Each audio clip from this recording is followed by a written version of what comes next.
Yo, what's going on guys? Arekkz here. Welcome back to another video for Monster Hunter Rise. And in this one, I'm going to be taking a quick look at an armor set from one of the monsters in this recent update. If you guys remember back in World, we would do this anytime a new monster got updated.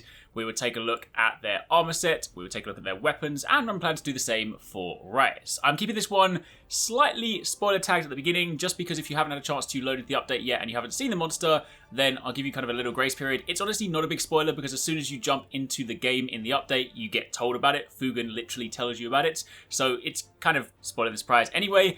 But if you haven't had a chance to play today, then I've kept it pretty safe. Haven't put it in the title or the thumbnail. I will probably update the title and the thumbnail in a few days, but just for today, to give you a chance to jump in and experience it, then if you don't want to know about it, then I highly recommend you don't watch this video. In fact, I don't know why you're here if you don't want to watch it. Anyway, that being said, I am of course talking about Bazelgeuse. Bazelgeuse is the new invader monster, or one of the invader monsters, should I say.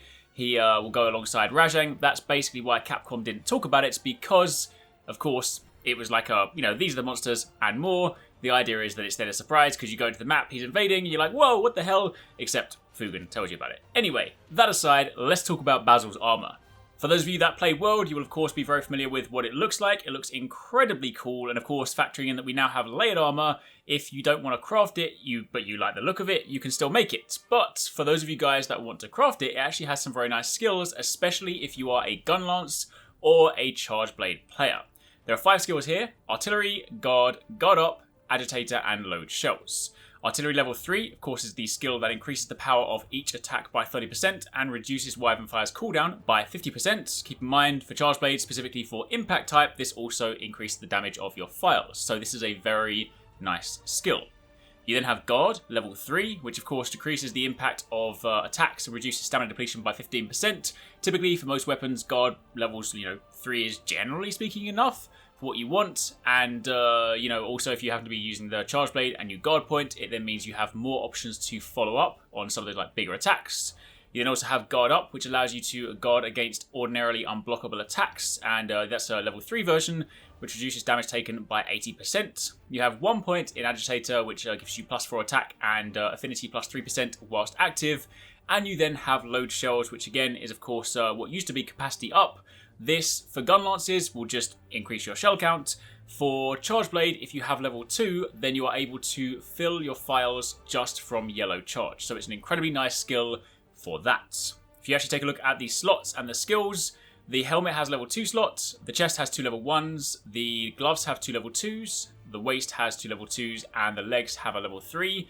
And the skill distribution, you have 1 point in Artillery and 1 in Guard on the helmet, 2 points in Guard Up and 1 point in Agitator on the chest. The gloves have 1 point in Load Shells and 1 point in Guard Up, and the waist has the other point in Load Shells and a point in Guard. So the waist could definitely be quite nice if you're looking for a sort of Load Shells option.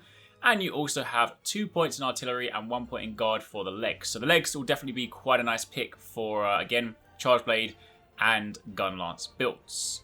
However, on top of that, there are also some weapons. I'm going to leave them scrolling in the background just so you guys can take a look at them. But of course, they are weapons that carry blast. They are not the highest blast. These ones have higher raw, lower blast. So when you think about it in the sort of spectrum of weapons, you have Magnum Arlo is sort of the mid-tier with like decent raw and decent blast. Then you have Teostra, which is slightly lower raw, slightly higher blast. And you then have the Bazel weapons, which are higher raw, lower blast. They also have negative affinity and some blue sharpness, but I'll leave the variety of weapons scrolling in the background just so you can see what they look like. But that's pretty much it. That's a quick look at Bazelgeuse armor and weapons. Let me know in the comments down below if you guys have fought it yet. Let me know what you guys are thinking of the update, if you guys are enjoying it.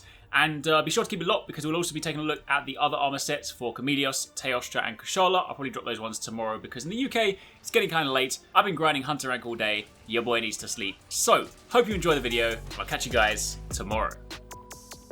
If you want to catch more from us at Arekkz Gaming, don't forget you can catch the guys 269, Paradise Central, and Investmore streaming over on Twitch weekdays, playing a variety of games. If you guys want to jump in, tune in, watch, and even join in, then make sure you check them out. The links to those are in the description box down below, and of course you can join the Discord to get involved in all of the discussions.